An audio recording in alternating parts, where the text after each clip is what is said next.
Okay. Well, maybe we'll begin. And as people join, that's okay. We'll just start the session. And but I would betalam falch achurada.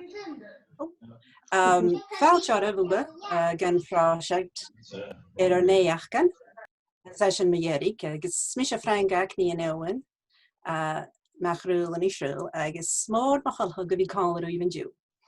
Hello, everyone, and my name is Frances MacEachen, and I'm happy to greet you in my heritage language of Gaelic, and I invite anybody to speak their language today. It'd be lovely to hear your language, and I'm very happy to be the host of this 10th session for the Narrative Project.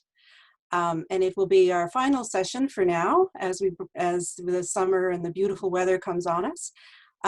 Today we're looking back over the 9 sessions and thinking about what we've learned, what's shifted for us, and what still piques our curiosity. To begin, I'd like to acknowledge that we're on the ancestral and the unceded territory of the Mi'kmaq, Maliseet, Inuit, and Innu. It's really lovely to see so many familiar faces today. We've been together, a lot of us, for almost 3 months. And when the Narrative Project was conceived early this year, I don't think we thought that we would begin it. It would be launched during the beginning of isolation for all of us due to a worldwide pandemic. And right from that first session, we could see that there was an appreciation for an opportunity to connect during this time. And one of the most exciting parts, I think, at least for me anyway, was that opportunity to get whisked away to a virtual room with 2 other beautiful strangers, and where we would tell stories about moments in our lives that we wanted more of. And that really was what the focus of the Narrative Project is, to share stories that we want to see more of, to lift them up and make them visible, make them stronger. And it was apparent from the comments in the chat box that many people had a yearning for a deeper communication, a deeper connection with each other, with the land, with the water, to our food, to people who grow our food, to our ancestors, to the people who create beauty, whether it be through music or art, or through their words. And there was also an acknowledgement of the privilege we have to gather like this, and the privilege in many of our lives. And I think there's also a desire evident from the chat that we all want to see everyone have gorgeous food moments, clean water, and we want to live in a society free of racism and inequality. And we want to reset our relations with the first peoples in this land. So this work calls for big prayers, and we hoped that Elder Albert Marshall would be with us today to give an opening prayer, but unfortunately he had another engagement. He did say, though, he would try and join us on the call if he gets finished with his appointment, so he might show up. And Albert, as many of you know, is grounded in Mi'kmaq language, ethics, and consciousness, and he's a passionate advocate of cross-cultural relationships and healing our human responsibilities to take care of all creatures on Mother Earth. And I spoke to Albert on the phone yesterday for quite a while, and he spoke about the importance of the Narrative Project and the need for us all to work together for transformative change. He said, I can't be there, he said, but I will send my spirit. So in Albert's absence, we thought maybe we'd begin with just 2 minutes of silence and reflective music played by one of our core team members, Maggie Burton of St. John's, Newfoundland. And maybe we can use this time to pray or to meditate or reflect in any way we wish. So, Shua the Vaggie. So now the music of Maggie Burton.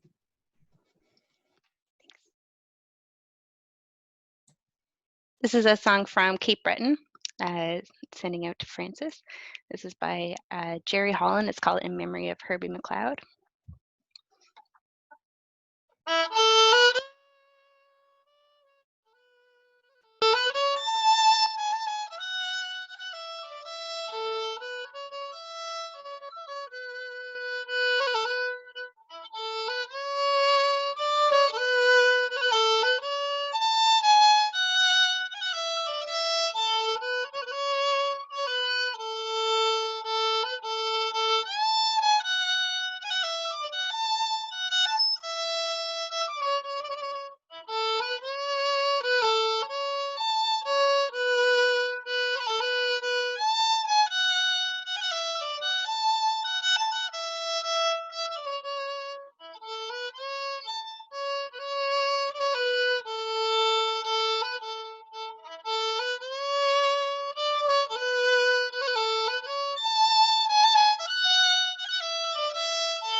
Thank you.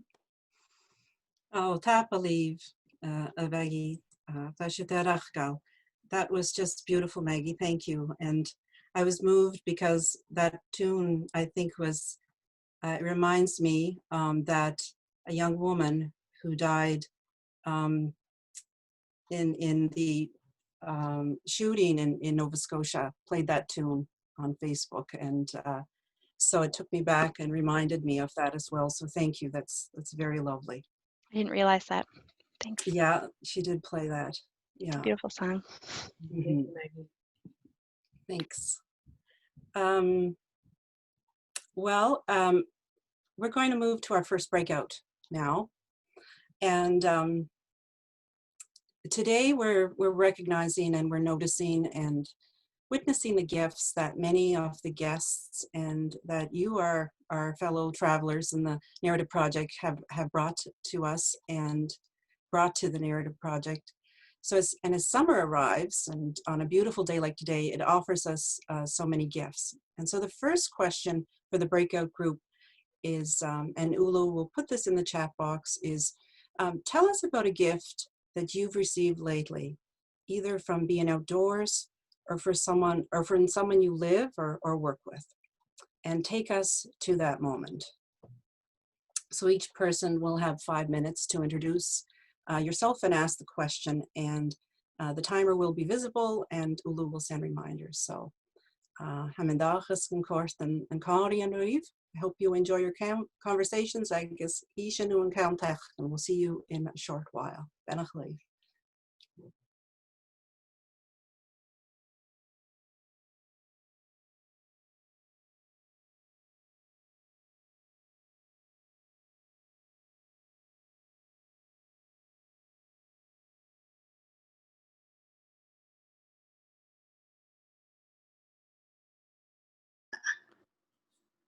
This other one is so full, I can't even lift it up.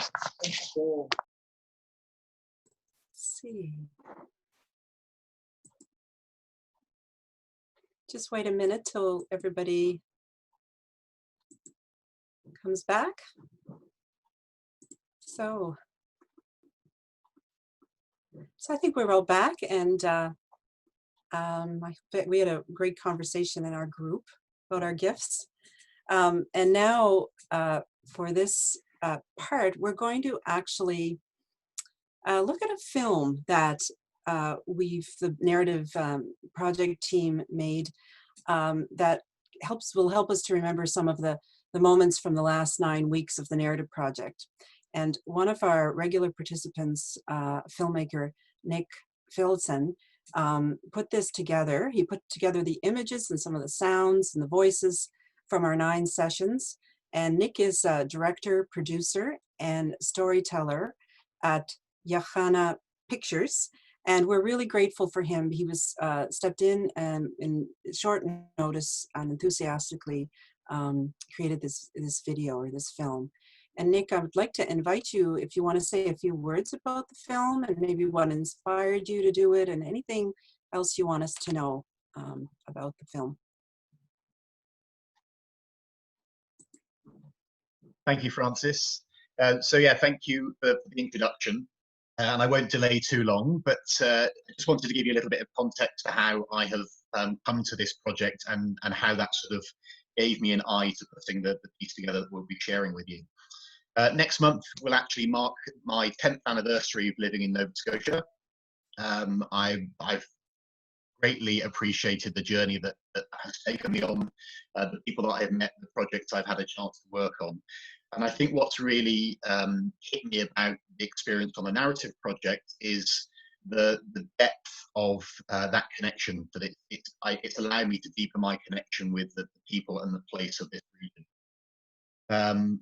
What's really struck me is the sort of richness of the conversations that we've had, both in the thematic shares from the people who have been invited to lead the conversations. As Francis already intimated, those breakout sessions have been brilliant.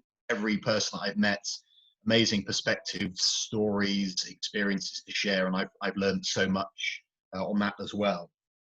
But then I sort of layer on the context of the period of time that we've lived through over the last couple of months, and so many big themes, big issues have been raised, and the time of isolation has given us a chance to connect and talk about those in different ways. So the timing couldn't have been more appropriate for this series to be happening.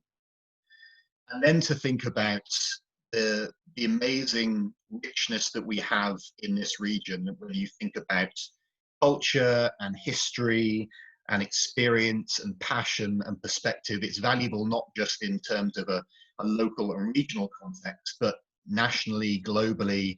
All the conversations that we've had, whether it's around food security or gender or race or ancestry, these are all really significant social issues we all had a chance to delve into. And I think if we can take anything from this experience, it's that we have the opportunity and the voice to engage in those things, not just in sort of local connection, on a much wider stage as well.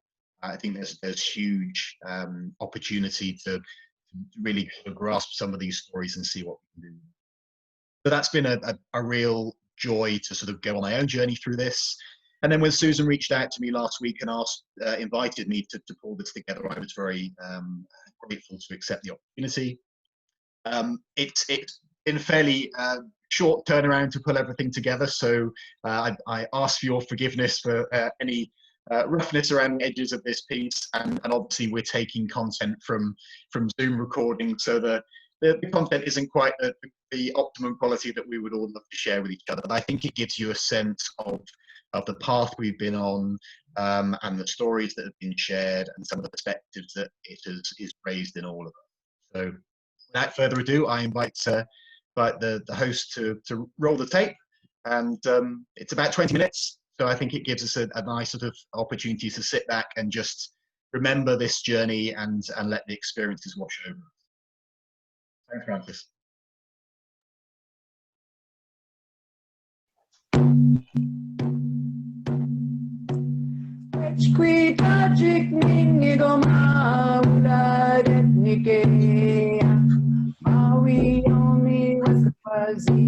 Well, that's well to dig away.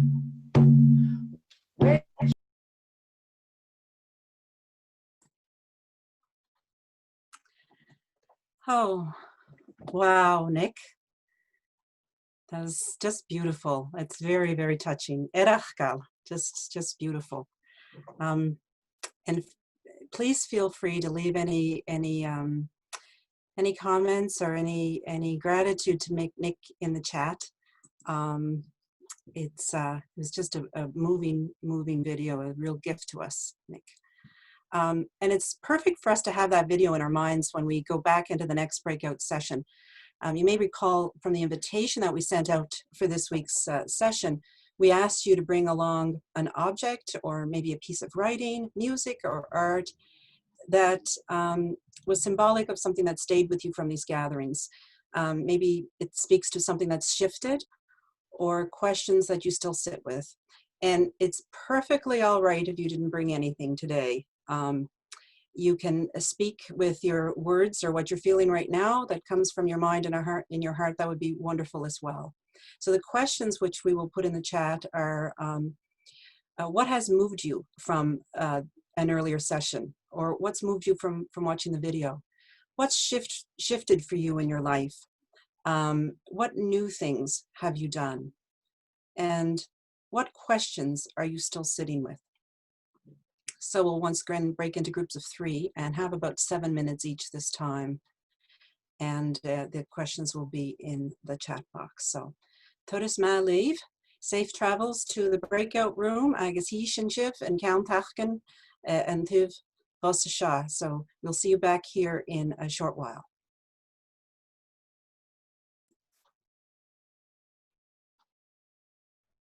We'll be back. I think we're still waiting for a few, aren't we, Ulu? Everyone is back now. Everyone is back. Okay, very good. Well, nice to see you all back here. And we're going to take some time now to share some of the offerings that we shared in our small groups. And I know there's a couple of people that said they would do this, and I was just wondering if you're ready to share. Maybe we'll go, Bernadette, are you ready to share what you had offered in your group? Oh, you're on mute, Bernadette. There. So I didn't actually share what, I didn't kind of know how you were doing this, but I didn't actually share what I wrote because I didn't know what the protocol was. But I guess I'll share what I kind of thought about in terms of what I was bringing to the project or for today. Okay. So I'm going to just read this, so I'll be less nervous, and I'm just going to not have my video on.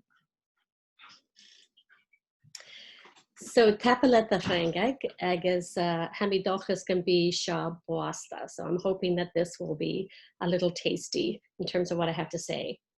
So the item I had decided to bring to the narrative project are my hands. They are 60-year-old hands, and they have encouraged me to navigate through life's challenges. They have helped me make meaning of new experiences. They've loved my husband and my family and allowed me to capture richer dialogues and to hear people's truths.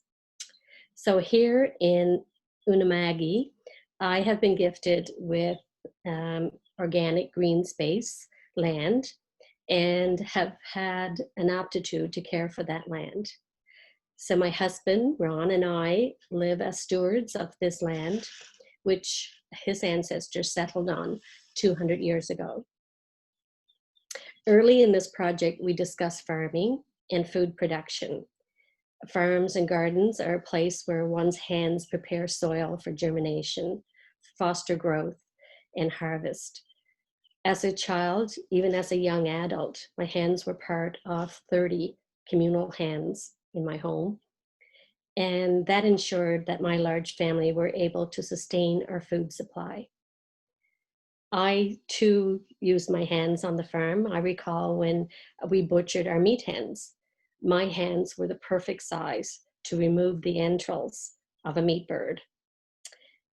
And I truly believed as a kid it was important work. So once the meat was packed and filled our freezer, we were ready for the winter. Our Newfoundland presenters discuss food supply, as this issue can be particularly challenging in rural communities. When I returned to Cape Breton years ago, I knew that women were significant contributors to the economy of the home. So 25 years ago, I interviewed a number of elderly Gaelic women about their food preparation. Really, I wanted to learn more about their truth as a woman. I wanted to hear their female voice that wasn't always audible. As the women shared their story around food preparation, of course offering me their recipes with handfuls of sugar or flour or raisins, I learned more about their beliefs and the rich shared cultural experiences. Shared cultural experiences. Themes such as thrift, home growing, creativity, responsibility, celebration emerged. Those women's hands, as have many women's hands, have shaped households and taught us about sustainability. I've been thinking about something Francis, our host, recently shared with me, that as we use our hands, we are remembering the skills, the traditions of our ancestors. I loved to cook, and that was my job in our home growing up, and I loved to help my mother cook. So today, as I prepare food, I recall my mother's hands. I recall my mother's recipes and her generosity. I often, today, I will make a double batch of scones or biscuits or make extra supper to fill numerous plates. The elderly men on our back road have become the benefactors. But really, I have as well.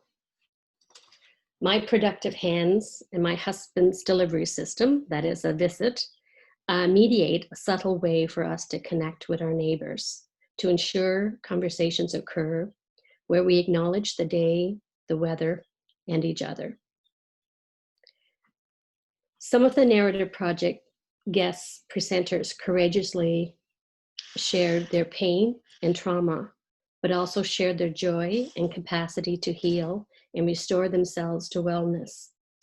In my past work as an educator and leader, I assembled much cognitive problem-solving power to ensure my students learned, were safe, and were loved. Today in retirement, I now call on my hands more often to navigate challenges or vulnerable situations. Now I spend less energy overthinking, but rather I look for courage to face difficult scenarios.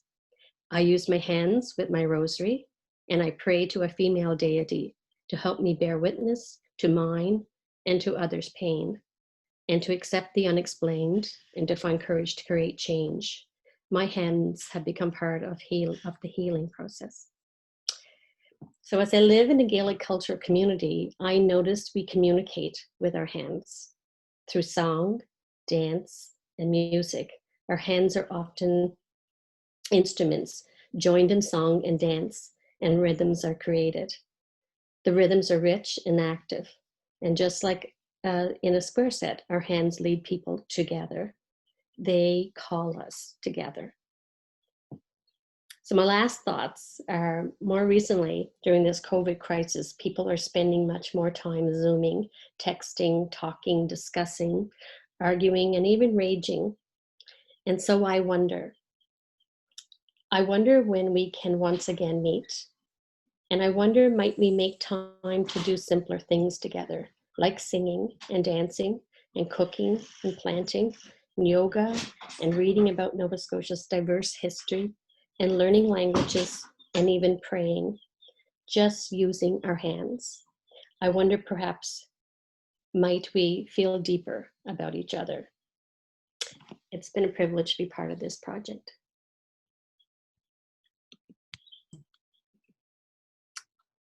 Oh, Bernard, Tashit the whole erach go. Ah, Rhinoma, Tapalet. That was lovely, Bernadette. And it reminds me of, I think Duncan and Sinead said this both, that this project is about all of us taking back the pen and being the authors of our own stories. So you've certainly shown us that. So thank you so much.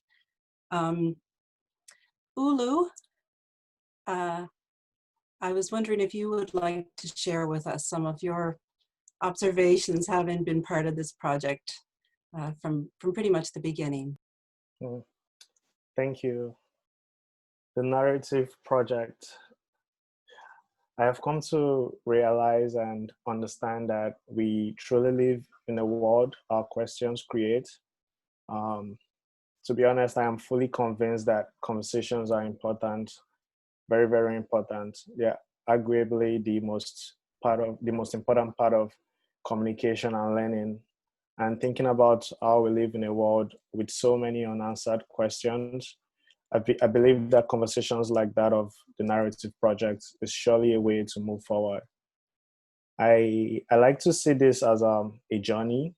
I would also like to see the questions that we usually ask each other as like our vehicle, and the answers as the destination. I'm nourished by the stories. I'm always happy to see everyone, and I must say the music is powerful. Food is a universal language. I remember that session very well, maybe because I love food. And I've been thinking a lot about harmonious coexistence, how we can find a common ground to coexist while reserving our differences. I feel that's one thing that I'm still thinking about and looking for answers to that. But personally, I want to appreciate everyone that's been on this narratives project journey, the Weavis team, How We Thrive team, inspiring communities, the guest speakers, the participants, and everyone for the opportunity to learn about different topics relating to our past, present, and ways to move forward. I truly, truly enjoyed all of the sessions that I was a part of. And I hope to see everyone on Wayside, the online platform. I feel like we need to continue sharing these beautiful stories to shift dominance and negatively reinforcing patterns. I strongly believe in togetherness, and I believe that together we can do so much more. So really looking forward to seeing many more of these and more of the conversations. Thank you. Oh, Tapalat Ulu. Thank you so much, Ulu. You've been, your words really resonate with us, and also we've been so grateful to have you with us for this time and the work you've done on the project. And you mentioned the Wayside project, and I don't know if there's an address or something we can put in the chat about that, but as you mentioned, it's a great way perhaps for us to keep in touch after this part of the project ends. And we are coming to the end of the session, Agus, and as has been our practice over the last while, we're going to take just a few moments to reflect on today's conversation. So we'd ask you to share your thoughts in the chat, and the questions that we have are, where have today's conversations taken you? What have they sparked in you? And what are they calling you to do? So when you're ready, perhaps you start writing in the chat book and this chat box. And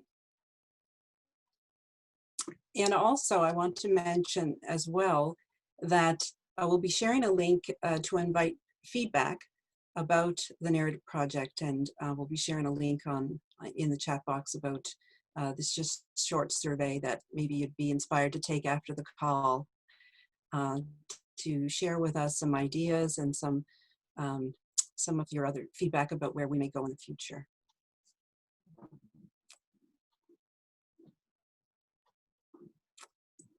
And finally, I think Ulu had mentioned some thank yous, and we of course are very grateful for all of you for joining us during this time, and we feel like we've become a real community of friends, and hopefully someday maybe we can gather in person. So your participation and your sharing really has been the heart of the project. And we also want to mention our beautiful storytellers. I think most of them or all of them were featured in the video, who were really who are a major part of the project as well, and of course Albert Marshall. So.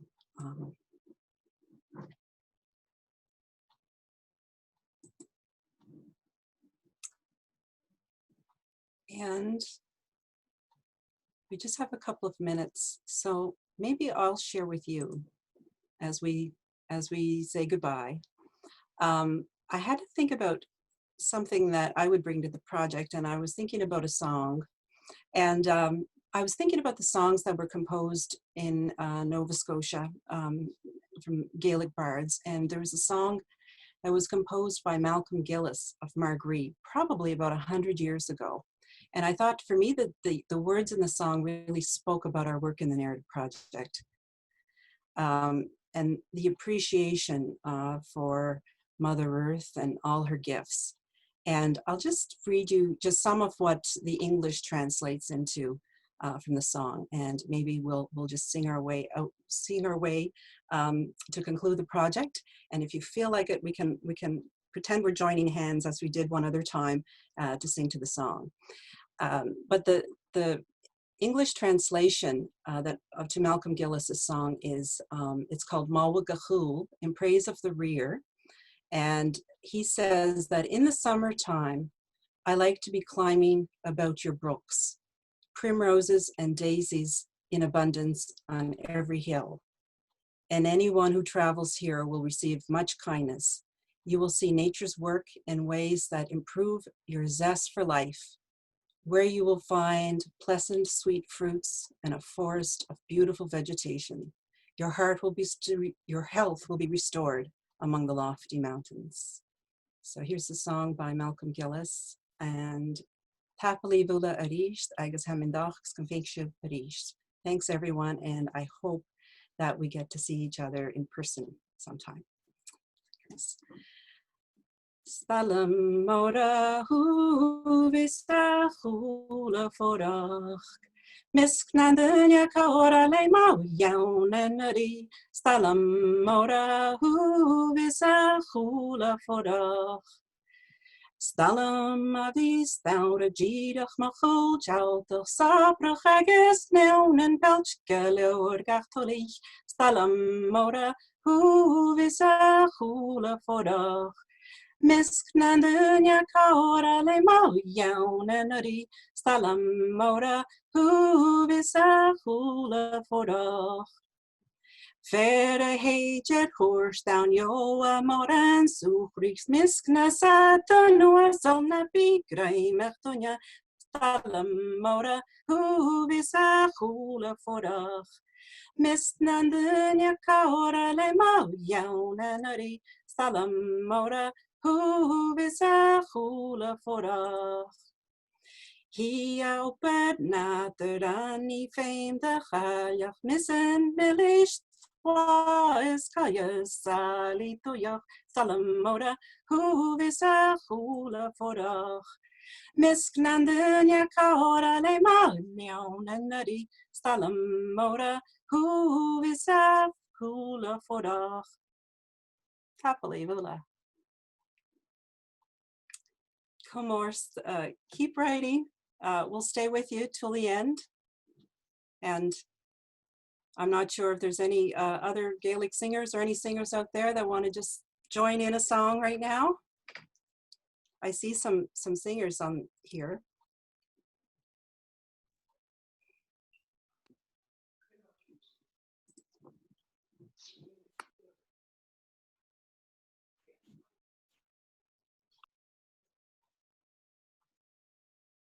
Thank you all for the beautiful comments, and we will read them and treasure them. So until gozana horas, bishan ashanachas. We'll be seeing you soon. Benach leiv. Bye bye.